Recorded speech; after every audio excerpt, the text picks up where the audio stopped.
Hermanos, buenas tardes, los saludo en el nombre del Señor Jesús. Quisiera pedirle que hablamos la Escritura en dos pasajes. Vamos a abrir la palabra del Señor en el Salmo 34, versículo 11, y en el Proverbio capítulo 13, versículo 13. Salmo 34, 11 y Proverbios 13, versículo 13. En esta mañana vamos a hablar acerca del temor de la palabra de Dios. El temor de la palabra de Dios. Todo aquel que profesa fe en Cristo, abre la Biblia para leerla.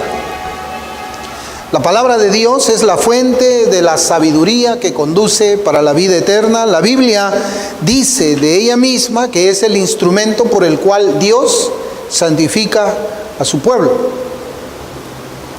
Y hoy en día no nos sorprende que existan muchos que han llegado a conocer pasajes de la Escritura, han memorizado libros de la Escritura, capítulos enteros y también versículos en que puede ser hallada alguna lectura en la palabra. Otros muchos tienen sus Biblias marcadas, resaltadas en los pasajes y las palabras que les ha llamado la atención también de una manera particular. Yo mismo también resalto la Escritura, la marco y pongo también algunas anotaciones ahí de algunas cosas que me llaman la atención en la palabra del Señor. Otros leen la Biblia. Además de leer la Biblia, leen también un libro o un tratado de teología de autores reconocidos, autores también conocidos como ortodoxos. Y en este caso abren la Biblia y además los manuales de teología con propósitos diferentes. Puede ser con el propósito de aumentar el conocimiento teológico, mientras que otros lo hacen con la finalidad de enseñar también alguna doctrina en particular. Pero para nadie es secreto lo que nuestros ojos ven, y es que hay una diferencia entre las personas que leen las Escrituras, aún entre aquellos que han hecho una profesión de fe en Cristo. Hay una diferencia entre uno que lee la Biblia y otro que también lee la Biblia.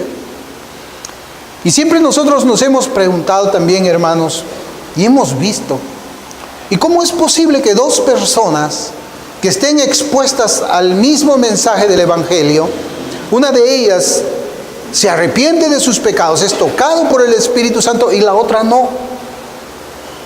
¿O cómo es posible que hayan dos personas en el mismo sentido del ejemplo que yo había estado poniendo, en que leen el mismo pasaje de las Escrituras, pero una reacciona de una manera y la otra no reacciona en ninguna manera?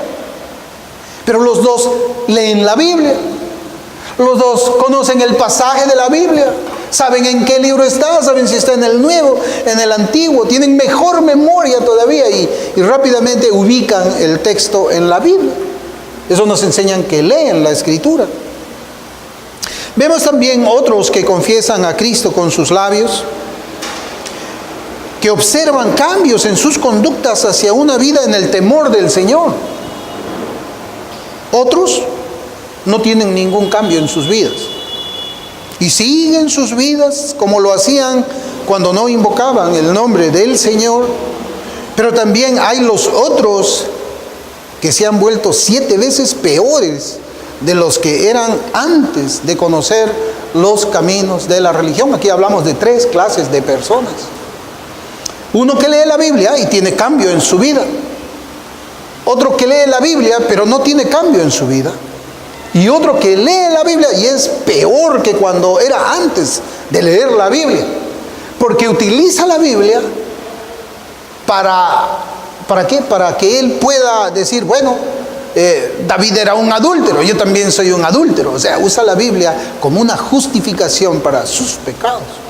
Es peor todavía que no leerla. Una respuesta a esta situación de los diferentes resultados de la Biblia en el ser humano es primeramente la conversión, la cual es más que simplemente conocimiento intelectual o convicción intelectual acerca de la persona y la obra de Cristo. La conversión, como hemos estado viendo en esta serie corta de El temor del Señor, la conversión desde el momento mismo de la salvación tiene el ingrediente del temor del Señor.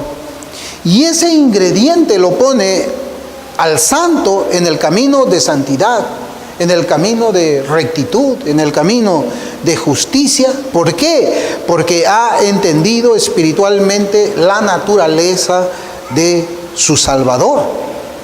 El creyente sabe que su Salvador es omnipresente, pero no lo sabe así acá en la cabeza.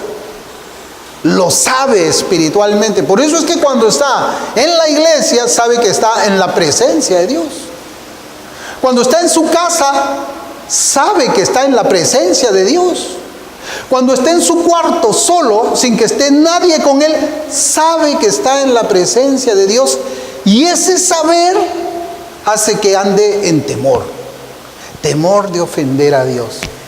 Ese es el que conoce la doctrina de la omnipresencia de Dios. Pero no la conoce intelectualmente, porque alguno de usted le pregunta, ¿y usted sabe que Dios es omnipresente? Sí, ¿y puede darme una definición? Sí, Dios está en todos lados, no es que está en todas partes, está aquí, está allá, todo al mismo tiempo. Uno siempre está delante de su presencia, pero mira cómo vive, mira cómo habla. Acá nomás, intelectual. El creyente también sabe que Dios es omnisciente. Y claro, la definición de omnisciencia es Dios lo conoce todo, pero no lo conoce todo solamente en cuestión de tiempo, en el sentido en que Él sabe lo que va a pasar más adelante, sino de que Él conoce nuestros corazones. Él conoce lo que yo pienso. Él conoce lo que yo tengo en mi corazón. Y como yo sé que Él conoce todo eso, ¿cómo es que yo ando? En temor, en temblor. Cuido mi pensamiento. Claro, hay otro que sí le va a explicar igualito, pero en su corazón está tramando maldad, está tramando pecado. O sea, él sabe que Dios es omnipresente, él sabe que Dios es omnisciente, pero eso no le hizo nada a su vida. ¿Y de dónde aprende la omnisciencia y la omnipresencia de Dios? De aquí, de la Biblia. Claro que está sistematizado en las teologías, pero aquí la Biblia dice que Dios es omnipresente en el Salmo y es omnisciente en toda la Biblia. Pero ¿qué efecto tiene eso en la vida de esa persona? ¿Le causa temor? No, no le causa temor. Lo que quiero decir, hermanos, es que en nuestros días hay profesantes que tratan a la Biblia como cualquier otro libro. Leen la Biblia como un abogado lee los libros de leyes para ganar un caso. Leen la Biblia como un historiador lee la historia para aumentar conocimiento. Leen la Biblia como un médico lee sus manuales para tener un mejor performance. Leen la Biblia como si se tratase de un libro escrito por simples seres humanos. Eso es tratar a la Biblia como cualquier otro libro. Son muchos los que leen la Biblia sin temor. La enseñan sin el temor que debe tenerse a cada palabra. Por lo tanto, los oyentes solamente terminan recibiendo información bíblica o información teológica, que no tiene ningún beneficio ni para el corazón ni para el alma. No tiene. Dar información bíblica no tiene ningún beneficio ni ninguna ganancia para el alma, a no ser de que la persona que recibe la Escritura lo recibe con temor. Y esto es una gran marca del gran declive de la gran mayoría de la mal llamada iglesia evangélica, protestante y reformada de nuestros días. Esta clase de congregaciones no temen la presencia de Dios, no temen el nombre de Dios, no temen adorarlo con adoración mundana, y no temen tampoco a su palabra. Y hoy hablaremos, hermanos, de esta carencia de muchos grupos de personas que se reúnen los domingos, pero que no tiemblan ante su palabra. Salmo 34:11 dice la Biblia: venid, hijos, oídme, el temor de Jehová os enseñaré. El temor de Jehová os enseñaré. ¿A cuántos les gustaría ir a una iglesia para que el pastor desde el púlpito les enseñe el temor de Jehová. Ustedes tienen una idea de lo que es eso. Ustedes tienen una idea de esa clase de enseñanza, que la vamos a ver hoy día, por supuesto. ¿Ustedes creen que una mayoría vamos para que me enseñen a temer al Señor? Vamos para que la predicación me haga temer su palabra. Y el Proverbio 13:13 dice: el que menosprecia el precepto perecerá por ello, mas el que teme al mandamiento será recompensado. Hermanos, fíjense, nosotros hemos venido haciendo una serie donde hemos comenzado hablando acerca del temor de la presencia, de la persona del Señor, el temor de los atributos del Señor, el temor del nombre del Señor, y ahora vemos el temor del mandamiento, el temor de la palabra de Dios, que también nos enseña la misma Escritura. Por eso debemos preguntarnos, ¿cuál es nuestra actitud interna cuando leemos o escuchamos la palabra de Dios? ¿Cómo actúa nuestro corazón? Cuando leemos, nosotros agarramos y leemos, pues, por la gracia del Señor también la Escritura aquí en la Biblia. A veces leemos dos porciones, como leemos ahora. Otras veces leemos un capítulo entero. A veces cuando estamos hablando, leemos una porción entera. ¿Cuál es nuestra reacción cuando escuchamos que alguien lee la palabra de Dios? ¿Cómo responde nuestro corazón cuando escuchamos que alguien está hablando el mandamiento de Dios? ¿Cómo es que somos nosotros cuando alguien está exponiendo la palabra de Dios? ¿Tememos o no tememos? En nuestra introducción expusimos muchas razones por las que las personas deben de leer la Biblia. Pero en el creyente hay una sola razón para leer la Biblia. Hay una sola razón. Y podemos decir que esa es la razón primaria, la razón principal de abrir la Escritura. Y es escuchar la voz de Dios para aplicarla a la vida. Aplicarla en el poder del Espíritu Santo. Es evidente que nosotros vamos a ir aumentando nuestro conocimiento, pero vamos a aumentarlo en un conocimiento espiritual, más que intelectual. Vamos a aumentar en un conocimiento práctico, en un conocimiento que las personas ven que obedecemos. Leemos la Escritura, Dios nos muestra un pecado, nos arrepentimos. El Señor nos enseña un mandamiento, lo obedecemos. Para eso es que leemos nosotros la Escritura. Y nuestras actitudes van acompañadas por nuestras percepciones. Sí. Por ejemplo, nosotros hemos manejado muchas veces una frase cuando estábamos sin Cristo. Bueno, yo manejaba mucho esa frase. Yo, digo nosotros porque me parece que tal vez lo hemos hecho cuando estábamos sin el Señor. Es una frase muy curiosa, pero yo creo que dentro del ámbito evangélico también tiene cierto valor. Yo les hablo de esta frase. Yo tomo las palabras como de quien vienen. Yo hablaba así. Yo tomo las palabras como de quien las dice, como de quien viene. Y con ello, pues, queremos decir que las palabras de un insignificante las tomamos insignificantemente. Las palabras de un delincuente contra nosotros, pues no las tomamos en serio. No nos importa lo que los inmorales digan de nosotros. Cuando el orgulloso habla de cada uno de nosotros, no nos importa lo que dice, o no debería importarnos lo que dice. Pero aquí estamos hablando de la palabra de Dios. O sea, yo decía, no, yo tomo las palabras como de quien vienen. ¿Y qué pasa ahora con la palabra de Dios? ¿Cómo debo tomar yo la palabra de Dios? Yo debo de tomarla también como de quien viene. Es Dios hablando. Es la palabra de Dios. Es la exposición de la palabra de Dios. Es el mandamiento de Dios. Es Dios redarguyendo. Es Dios dando esperanza. Pero es Dios quien habla, hermanos. Es Dios quien habla. Recordemos que al inicio de esta serie, nosotros dijimos que una de las características de aquellos que no han sido realmente salvados es: no hay temor de Dios delante de sus ojos. Así dice la Biblia.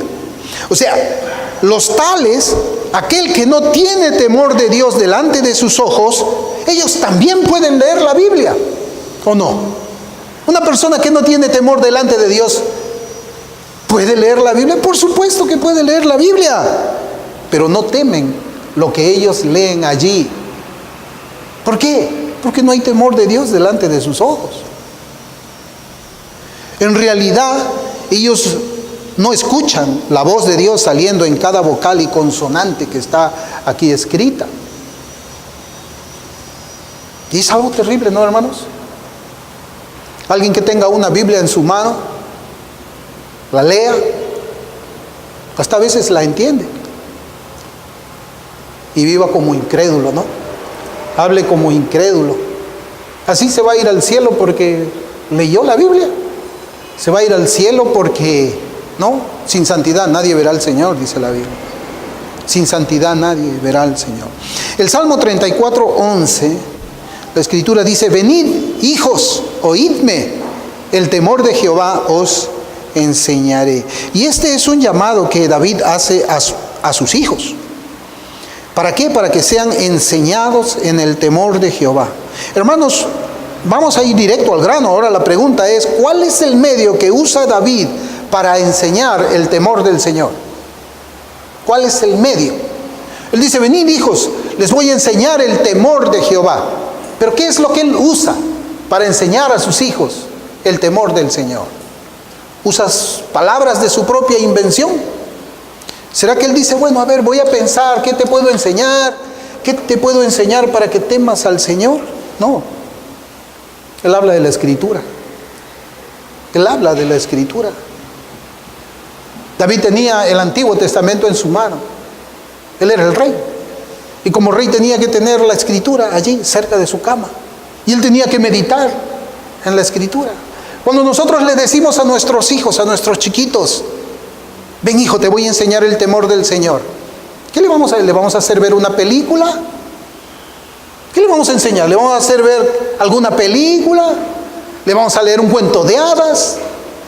¿Qué es lo que nosotros deberíamos tener en nuestra mano para enseñarle a nuestros hijos el temor del Señor? La Biblia. La Biblia. Ese llamado es el mismo que Cristo también hace a los suyos, para que ellos sean instruidos en el temor de Jehová por medio de la exposición de su palabra desde los púlpitos cristianos. Pero ¿cómo son los mensajes en nuestros días? ¿Cómo son los mensajes en las mayorías de iglesia? ¿Se enseña el temor de Dios? ¿Se enseña, hermanos, a temer al Dios que es fuego consumidor? ¿Se enseña eso? ¿Qué significa, pues, enseñar el temor de Dios? Bueno, si yo como predicador no sé eso, pues debo dejarle este lugar a alguien más, a alguien que realmente sepa lo que es predicar el temor del Señor. Y la respuesta, pues, a nuestra última pregunta, ¿qué significa enseñar el temor del Señor?, la encontramos en el Proverbio 13:13. Cuando la Escritura, el Proverbio 13:13, nos enseña en la Escritura: el que menosprecia el precepto perecerá por ello, mas el que teme el mandamiento será recompensado. El que teme el mandamiento. Ahora usted se comienza a dar cuenta que, bueno, hay que temer la presencia de Dios. Hay que temer la majestuosidad de Dios, como Isaías cuando vio su majestuosidad y entró en temor. Hay que temer también los atributos de Dios. Hay que temer, pero también hay que temer el mandamiento del Señor. Hay que temer la palabra inspirada y escrita del Señor. Y así, hermanos, lo enseña la Escritura. ¿Por qué? Porque debe enseñarse el mandamiento de Dios. Y ese mandamiento debe producir temor en aquel que tiene oídos para oír.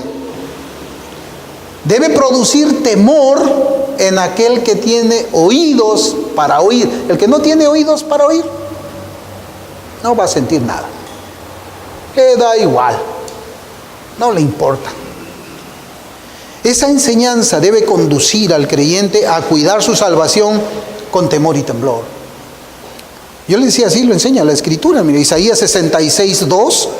Ahí en Isaías 66 hay dos pasajes. Y prestemos atención, hermanos. 66, 2 dice: mi mano hizo todas estas cosas, y así todas estas cosas fueron, dice Jehová. Pero miraré a aquel que es pobre y humilde de espíritu, y ustedes saben lo que dice ahí. ¿Y qué más? Y tiembla a mi palabra. Y tiembla a mi palabra. Ya no habla de su presencia, está hablando de la Biblia. Y tiembla ante mi Biblia. Eso es lo que dice el Señor. Y el versículo 5 también dice igual. Dice: oíd palabra de Jehová, vosotros los que tembláis a su palabra. Y aquí podemos decir, hay como un complemento del versículo 2. Porque dice: vosotros. ¿Quiénes son los que van a oír la palabra? Vosotros los que tembláis a su palabra. O sea, los que no tiemblan a su palabra no la oyen, no la escuchan, no la entienden. Intelectualmente sí la pueden entender, pero espiritualmente no. Hermanos, ¿y por qué debe ser temida la palabra y el mandamiento de Dios? Y a usted nunca, hermanos, así cuando ha leído la Escritura, ¿nunca le ha dado miedo algo de lo que lee allí? ¿Alguna vez usted le ha dado miedo? La Escritura, yo digo, siempre se habla de ortodoxia, ortopraxis y ortopatía, ¿no? Ortodoxia, ortopraxis y ortopatía. ¿Qué es? La ortodoxia es la sana doctrina. La ortopraxis es la sana práctica de esa sana doctrina. Y la ortopatía es tener emociones correctas delante de la persona de Dios. ¿Alguna vez que usted ha leído la Biblia ha llorado cuando ha leído un pasaje y el Señor lo ha quebrado? Pues así como usted ha llorado, yo le pregunto ahora, ¿y nunca ha tenido miedo cuando ha visto un pasaje y usted ha pensado en su alma y le ha sentido miedo? ¿Por qué debe ser temida la palabra y el mandamiento de Dios? Mateo 24, 35, y en las palabras del Señor dice: el cielo y la tierra pasarán, pero mis palabras no pasarán. Es decir, hermanos, la palabra de Dios no puede ser quebrantada. La palabra de Dios es un decreto que tendrá su cumplimiento, sea tarde o temprano. O sea, la palabra de Dios, lo que dice aquí Dios en la Biblia, se va a cumplir. Tal vez no está cumpliéndose ahora, pero se va a cumplir. Tal vez no se cumpla mañana, pero se va a cumplir. Por eso es que tenemos que temer a la palabra de Dios, porque esto es un decreto, es algo que está establecido y que se va a cumplir sí o sí. Por ejemplo, cuando la Escritura dice, cuando dicen Números, este es un pasaje que a mí me hace temblar, hermanos. Y yo, pues el Señor lo puso en mi corazón muy rápido, porque cuando yo lo leí por primera vez, verdaderamente yo temía el estado de mi alma. Yo era casi recién convertido y cuando leí este pasaje me estremecí. Y entré casi en un estado de desesperación. Números 14, 18 dice: Jehová, tardo para la ira y grande en misericordia, que perdona la iniquidad y la rebelión. Esta parte es la que me hizo temblar. Aunque de ningún modo tendrá por inocente al culpable. Aunque de ningún modo tendrá por inocente al culpable. Y más allá todavía, mire cómo dice: que visita la maldad de los padres sobre los hijos hasta los terceros y hasta los cuartos. ¿Usted cree esto? ¿Y no le da miedo? ¿No le da miedo tal vez de que la maldad de uno, suya o mía, Dios la visite a nuestros hijos? Y cuando usted piensa en que Dios hace que la maldad de los padres sea visitada a los hijos en la tercera y cuarta generación, usted no se pone a pensar en usted mismo: Señor, ¿no será que hay maldad en mí? Y que esa maldad, la consecuencia de esa maldad, será trasladada a mis hijos. Que eso es lo que dice la Escritura. ¿No te da miedo? ¿No tiemblas? Yo sí. ¿Y qué pensamos nosotros cuando leemos un pasaje de esta naturaleza? ¿Será que Dios tendrá por inocente al culpable porque ofrenda? O sea, yo soy culpable, pero bueno, vengo acá con un buen diezmo, o traigo una muy buena ofrenda, entonces ya no me va a tener por culpable, ahora me va a tener por inocente. ¿Será eso? ¿O será que Dios tendrá por inocente al culpable porque asiste a la congregación? Bueno, yo no me arrepiento de mis pecados, pero voy a la iglesia. ¿Así te va a tener por inocente por esto? ¿Será que Dios tendrá por inocente al culpable porque se olvidó de sus iniquidades, no arrepentida? O sea, mi esperanza es que Dios tenga mala memoria. Y como yo hace muchos años pequé, hace muchos meses pequé, pues ya se habrá olvidado. Y como se olvidó, ahora me va a tener por inocente. Se olvidó de mi culpabilidad. No, Dios no es así. ¿Y no te da miedo eso? ¿No te da miedo lo que dice la Biblia? Debemos temer a Dios, hermanos, porque Él no tendrá por inocente a quienes obran con iniquidad. No importa que seas bautista reformado, presbiteriano, no importa que tengas una iglesia de 500, 10,000, 20,000. Obraste con iniquidad, Dios no te va a tener por inocente. No importa que tengas 30 años de cristiano, obraste pecado y no te arrepentiste, no restituiste, ¿sabes qué? No te va a tener por inocente. Porque el creyente vive arrepintiéndose todos los días. Porque todos los días ora. Porque todos los días lee la Biblia. ¿Cómo puedes leer la Biblia? ¿Cómo puedes orar si es que no has pedido perdón a Dios y al prójimo por tus pecados? No puedes. Debemos temer a Dios porque Él visitará la maldad de nosotros sobre nuestros hijos. Porque así lo dice la Biblia. Claro, alguien va a decir: no, pero Ezequiel dice de que los padres comieron uvas y a los hijos les dieron de entera. El alma que pecare, esa morirá. No, hermanos, no. Estás interpretando mal. Ese pasaje no anula más bien lo confirma. Porque no solamente vas a morir por tu pecado, sino que ese pecado va a ser visitado también a los hijos. Eso es lo que dice la Escritura. Por eso es que, hermanos, para mí hay que temer a Dios. Hay que temer porque esta palabra que hemos leído se va a cumplir sí o sí. No se cumple hoy tal vez, no se cumple la semana que viene, pero un día se va a cumplir. Y tal vez, como dice, a la tercera o cuarta generación no lo veremos porque estaremos muertos. Estaremos muertos, pero Dios, a pesar que estamos muertos, Él va a cumplir su promesa. Hermanos, Dios no nos ha dado su palabra para que sean noticias para el ser humano, sino que ha dado su palabra para que sea obedecida. Es como un rey. El rey, cuando hace un edicto, no lo hace, cuando el rey ordena algo, él no lo hace: bueno, yo estoy ordenando esto de aquí, ya el que quiere lo obedece. No, pues porque si es así, entonces no es rey. Porque si no debe ser obedecido, no es rey, no es señor. Muchos hoy día han cambiado el mensaje humanista y halagador de muchos predicadores por el mensaje informativo doctrinal de otros predicadores. Y el resultado es que las personas que escuchan no tienen temor a Dios. Sí, hermanos, hay pues un predicador que escribió Tu mejor vida ahora,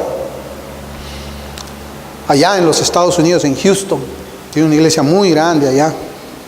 Y él dice: pues bueno, yo creo que todos los hermanos que vienen los domingos acá han trabajado duro de lunes a sábado, han tenido problemas con sus jefes, están cargados, vienen y encima yo les voy a predicar un mensaje que les va a partir la espalda. No, yo tengo que predicarles algo bonito, algo que les levante el ánimo, algo su mejor vida ahora.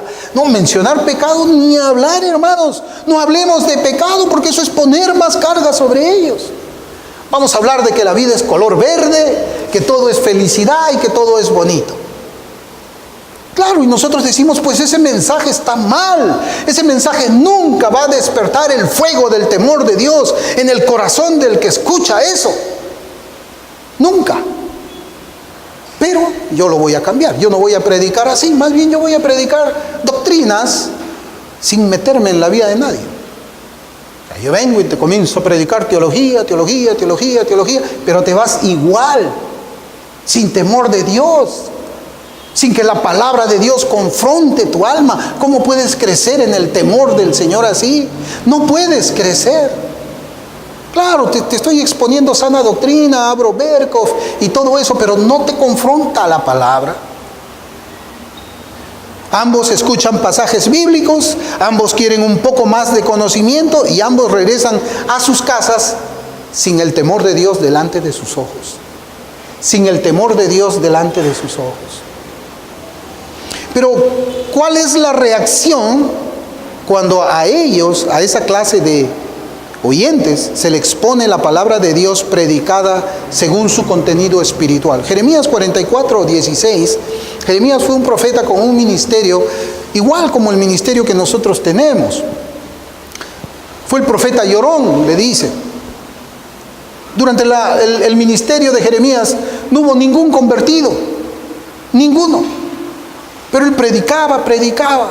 Fue duramente atacado, ya conocemos. Y cuando él predicaba, ¿cómo respondía el pueblo? En Jeremías 44:16 dice: la palabra que nos has hablado en nombre de Jehová, no la oiremos de ti. No la oiremos de ti. Hoy día no es igual. Sí, siempre ha sido igual. ¿Cuántos reyes en el Antiguo Testamento nosotros vemos? Ay, pero este de aquí solamente me profetiza cosas malas. No me gusta este profeta. Tráiganme un profeta que me profetice cosas halagüeñas, cosas buenas, cosas que me levanten mi orgullo. Como dice Bunyan en su tratado, ha sido esta, o sea, de Jeremías 44:16, ha sido esta la actitud de los hombres impíos de ese tiempo solamente. ¿No es este el mismo espíritu de rebelión entre nosotros en nuestros días? ¿Acaso no tenemos todavía en nuestros días algunos profesantes que dicen: la palabra de Dios no escucaré de ti, no escucharé de este predicador? Este predicador a mí no me gusta. Su predicación es muy pesada. ¿Y qué dice la Biblia allí? Y se buscarán maestros conforme a ¿qué?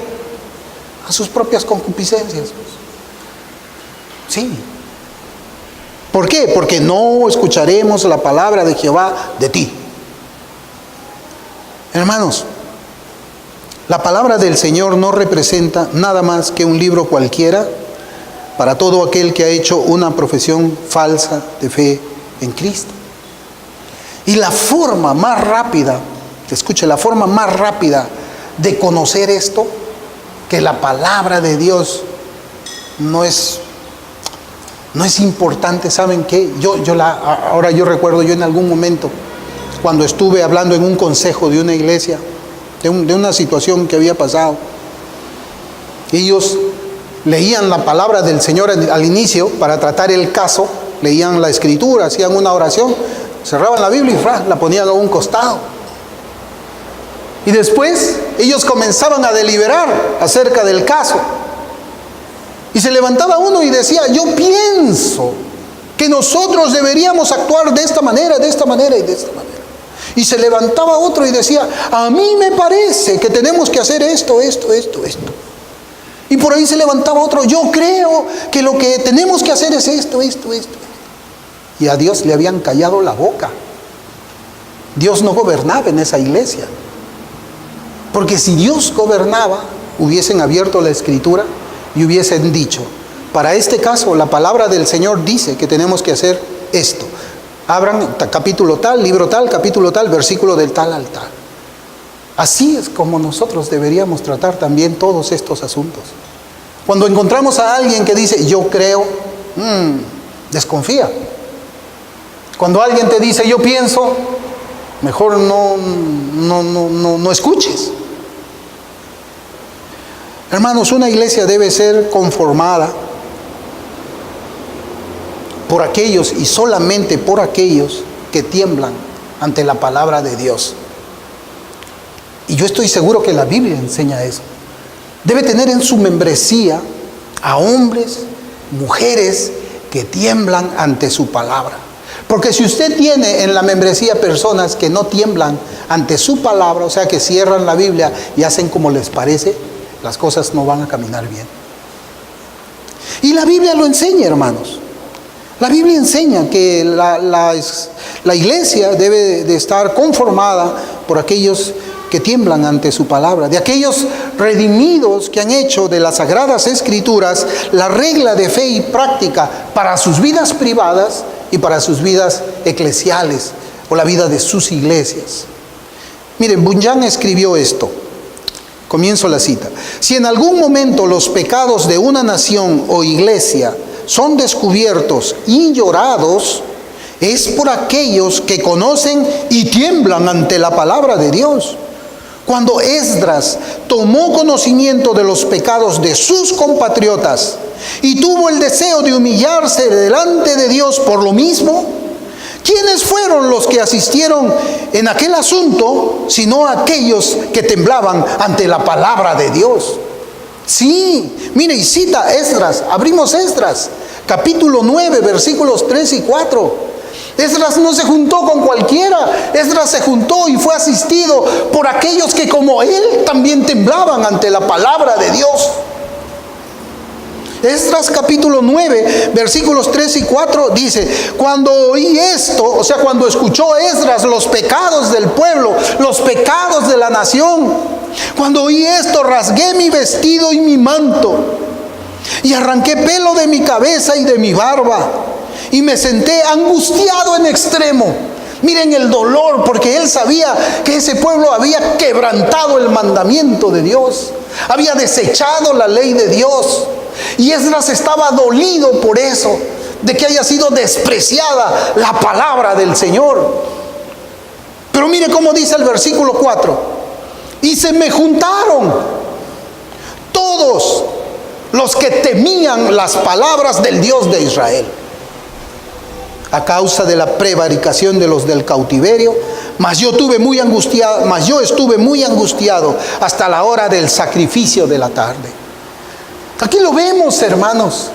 Era la iglesia del Señor en ese momento de dificultad que estaba atravesando el pueblo del Señor, en que Esdras se quebranta. ¿Y quién se junta con Esdras? El que temblaba también ante la palabra. Esdras temblaba ante la palabra de Dios y se reunieron con Esdras los que como él también temblaban ante la palabra de Dios. Esa es una iglesia cristiana. Esa es la manera como debe de estar conformada una iglesia cristiana. ¿Y por qué le digo esto? Oseas 4:9 también dice que el pueblo es igual que el sacerdote. Si el sacerdote no teme los mandamientos de Dios, el pueblo tampoco temerá los mandamientos del Señor. Si el pastor teme las palabras de Dios, la congregación también temerá las palabras del Señor. El pueblo es como su sacerdote y la congregación es como su pastor. Eso es lo que nos enseña Esdras, hermanos. El pastor, aquel que había sido levantado para dirigir al pueblo en la restauración, temblaba ante la palabra del Señor. Y los que no temblaban se apartaban de él. Lo dejaban, se separaban. No, él tiembla antes. Pero se juntaban con Esdras, ¿quiénes? Los que temblaban ante la palabra del Señor. Una iglesia verdadera está conformada por aquellos que tiemblan ante la palabra de su Dios, porque Dios hace pacto. Nosotros entendemos lo que es pacto. Hemos estudiado aquí los pactos. Y Dios hace pacto con el que tiembla ante su palabra. Dios no hace pacto con el que hace una profesión de fe. Dios no hace pacto con el que simplemente hace una oración decisionista. Dios no hace pacto con el que tiene conocimiento intelectual. Dios no hace pacto con aquel que habla de la Biblia pero vive como impío. Dios hace pacto con el que tiembla ante su palabra.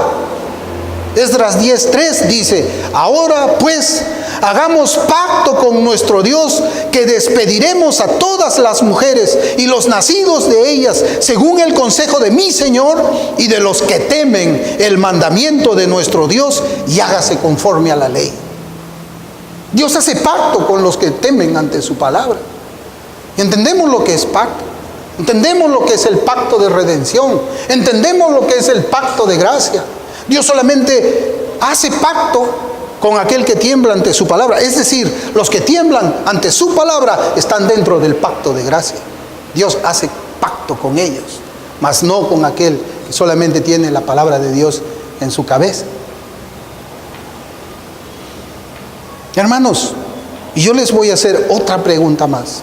Ya que la Escritura nos enseña que Dios recibe o Dios mira al que teme ante su palabra, que Dios hace pacto con aquel que tiembla ante su palabra, yo les voy a preguntar algo. ¿Será que el que teme la palabra de Dios no obedece? ¿Será eso? ¿Ustedes creen que alguien que tiembla ante su palabra anda en desobediencia? ¿O el que tiembla ante su palabra dice: no estamos bajo la ley, estamos bajo la gracia? Oh, sí, estamos bajo la gracia. ¿Así? ¿Y por eso vas a vivir como mundano? ¿Vas a hablar como mundano? ¿Vas a ser un profano? ¿Así? ¿Ustedes creen que Dios ha hecho pacto con tal persona? No, hermanos. El que teme la palabra de Dios obedece al Dios de la palabra. El que teme la palabra de Dios obedece al Dios de la palabra. Y el que teme la palabra de Dios está en el pacto de gracia, porque lo hemos visto así en la Escritura. Hoy día, hermanos, bajo la aberrante interpretación de las Escrituras que dicen, pues no estamos bajo la ley, sino bajo la gracia, se ha quitado, hermano, entienda, se ha quitado el temor de Dios. El temor a la palabra de Dios. Y es triste ver cuando los ministros así le enseñan a su congregación. Cuando ven, hermanos, y para mí ha sido eso una experiencia muy terrible, ¿no? Cuando ven que uno que participaba o era miembro de la adoración había falsificado un título de maestro allá en Azángaro, ¿no? Donde te sacan tu título profesional así sí, un título falso. Al muchacho se le permitía seguir adorando a Dios. ¿Ustedes creen de que no hubiera sido mejor poner en disciplina a ese chico que había hecho una profesión de fe? Y yo creo que no era salvo, ¿no? Porque un creyente pues no anda falsificando títulos, ¿no? ¿O sí? No, el que tiembla ante su palabra dice: no mentirás, y tener un título falso es mentir. ¿No hubiera sido mejor llamarle a disciplina a ese muchacho, tal vez para que reaccione y quitarlo de la adoración a Dios? No. Somos de carne y hueso, son debilidades que podemos tener cada uno de nosotros. Y cuando hay un pecado, luego viene otro pecado, y luego viene otro pecado, y luego otro, y avanza como una gangrena que termina destruyendo el cuerpo. En cambio, cuando se aparece un pecado, debe ser cortado en ese momento. Debe haber corrección, debe haber disciplina, debe enseñársele el temor del Señor a esa persona. Claro, pero no estamos bajo la ley, sino bajo la gracia. Eso es lo que se enseñaba en esa congregación, convirtiéndose ellos mismos en una vergüenza para el Evangelio. Porque ¿saben qué? Él trabajaba no en un colegio cristiano, sino en un colegio distinto. Y con su vida y su conducta, lo único que conseguía es que el nombre de Cristo sea blasfemado entre los gentiles. No hay temor de Dios delante de sus ojos. Pero ¿saben qué? Adoraba. La Escritura, hermanos, es la obra del Dios temible. La Escritura es la obra magnífica de Dios. Dios Espíritu, Dios es uno. Dios Espíritu inspiró las Escrituras que nosotros tenemos en nuestras manos. El Dios que es fuego consumidor nos ha dado esta palabra. El Dios temible nos ha dado esta palabra. Por eso es que, como el Dios es temible, su palabra también debe ser temible. Habacuc, capítulo 3, versículo 16, mire cómo dice. Oí, o sea, oí la palabra de Dios, y se conmovieron mis entrañas. A la voz temblaron mis labios. Pudrición entró en mis huesos, y dentro de mí me estremecí. Si bien estaré quieto en el día de la angustia, cuando suba al pueblo el que lo invadirá con sus tropas. Y una versión más sencilla de la Biblia dice esto: al escuchar todo esto se me estremecieron las entrañas, mis labios temblaron, los huesos se me debilitaron y mis pies vacilaron. Y mis pies vacilaron. Hermanos, ¿cómo reaccionamos nosotros? Yo voy a leer un pasaje de la Escritura, y creo que esto es una aplicación de lo que estamos viendo, que la palabra del Señor enseña. ¿Cómo reaccionamos cuando leemos esto? En Juan capítulo 12, versículo 48. Dice: el que me rechaza y no recibe mis palabras, tiene quien le juzgue. La palabra que he hablado, ella le juzgará en el día postrero. La palabra que he hablado, ella le juzgará en el día postrero. Hermanos, las palabras de Dios van a juzgar. ¿No te da miedo? ¿No te da miedo que la palabra de Dios te juzgue en ese día? Nuestras vidas, nuestros afectos, nuestras palabras, nuestros pensamientos, nuestros actos serán juzgados por lo que dice la Biblia. Todo eso será juzgado por lo que dice la Biblia. Y solamente hay dos sentencias eternas en ese juicio, y que serán dictadas a nuestras almas. Y están expresadas también en las palabras de Cristo. En Mateo 25, cuando habla del día postrero, versículos 33 y 34, dice la Escritura: y pondrá a las ovejas a su derecha y a los cabritos a su izquierda. Entonces el rey dirá a los de su derecha: venid, bendecidos de mi Padre, heredad del reino preparado para vosotros desde la fundación del mundo. Estas palabras, hermanos, son después que la palabra juzgó a la persona. Cuando la palabra juzgó a la persona, la puso a la derecha. Y luego el Señor le dice: entra, hereda el reino. Pero hay otro juicio que no lo va a poner a la derecha. Esa palabra que va a juzgar la vida de ese ser humano, lo va a poner a la izquierda. Y Cristo le va a decir en el versículo 41, entonces dirá a los de su izquierda: apartaos de mí, malditos, al fuego eterno preparado para el diablo y sus ángeles. ¿No te da miedo eso? ¿Dónde estás? ¿Estás a la derecha? ¿Estás a la izquierda? ¿Dónde estás? Ese juicio, ¿dónde te va a poner? ¿Te has puesto a pensar en eso? Hermanos, yo les voy a decir algo, y creo que esto lo enseñé. Cuando nosotros vemos la Escritura, así como John Bunyan tardó muchos años en tener convicción. Cuando nosotros actuamos quizás o sentimos como Bunyan, que él escuchaba una predicación, su alma se agitaba, su alma se atormentaba, él pensaba que no había sido salvado. Cuando él miraba la maldad que todavía permanecía en su corazón, porque somos pecadores todavía, él se angustiaba. O cuando Pablo miraba en sí mismo esa maldad, decía: miserable de mí, ¿quién me librará de este cuerpo de muerte? Hermanos, ¿no te da miedo leer esto? Cuando ves que todavía no eres perfecto. Yo creo que sí. La Escritura dice que seremos juzgados por la palabra de Dios. Por eso debemos temer la palabra de Dios. Vamos a ser juzgados por la palabra de Dios. Y eso hay que grabárnoslo para poder entender, hermanos. No vamos a ser juzgados por lo que nosotros digamos de nosotros mismos. ¿No? Algunos pueden estar pensando: no, pero no lo dicen, ¿no? Yo soy bueno. No, yo a la iglesia ayudo. Yo compro sillas para la iglesia, ¿no? Yo doy dinero para la iglesia. Yo ayudo a los hermanos cuando están enfermos. Yo creo que voy para la derecha. Sí, yo soy bueno. Claro, yo tengo fallas, pero en el fondo soy bueno. ¿Así tú crees que eso te va a juzgar? ¿A tú mismo te vas a decir si eres bueno o eres malo? No, es la Biblia. Es la Biblia.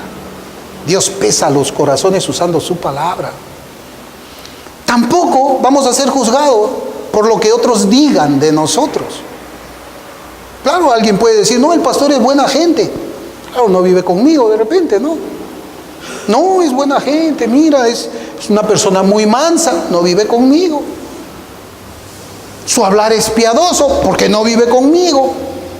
No, yo no voy a ser juzgado por lo que los hermanos digan de mí. Así como no voy a ser juzgado por lo que yo mismo diga de mí. No, yo voy a ser juzgado y cada uno de nosotros va a ser juzgado por lo que la Biblia diga de nosotros.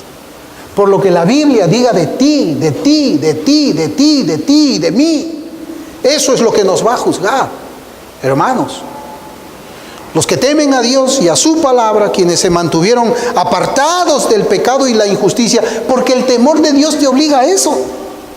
¿No ves que tú temes a Dios? ¿No ves que tú sabes que Él es omnipresente? ¿No ves que tú ves que estás siempre delante de la presencia de Dios?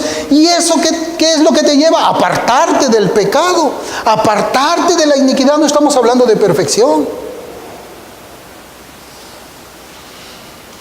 Pero ellos, quienes se mantienen por ese temor apartados del pecado, en obediencia al mandamiento del Señor, el mandamiento que santifica y purifica, ellos, y solamente ellos, van a estar a la derecha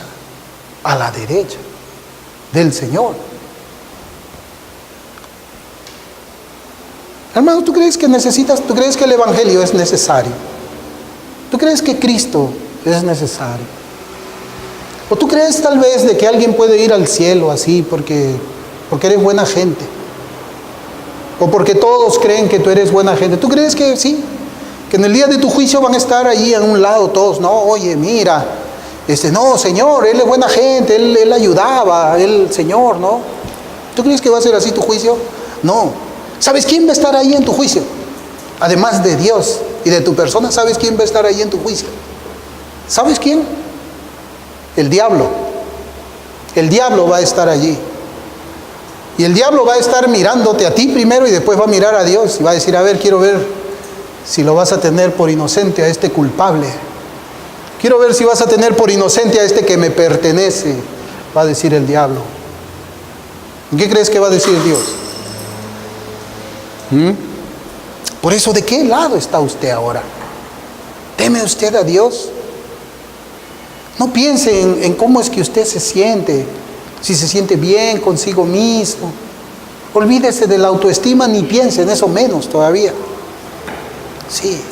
¿Y sabe por qué no en la autoestima? Porque bienaventurados son los pobres de espíritu, o sea, los que no tienen estima de uno mismo. No pienses en eso. ¿Dónde estás? Examínate ahora, dime, ¿dónde estás? Pero no me lo digas, díselo tú mismo. ¿Estás a la derecha? ¿Estás a la izquierda? ¿Cómo crees tú que Dios va a sentenciar? ¿Cómo? Todo comienza por el temor a Dios. Aquel que teme a Dios es el que está a la derecha, y aquel que no teme a Dios es el que está a la izquierda. Vamos ahora.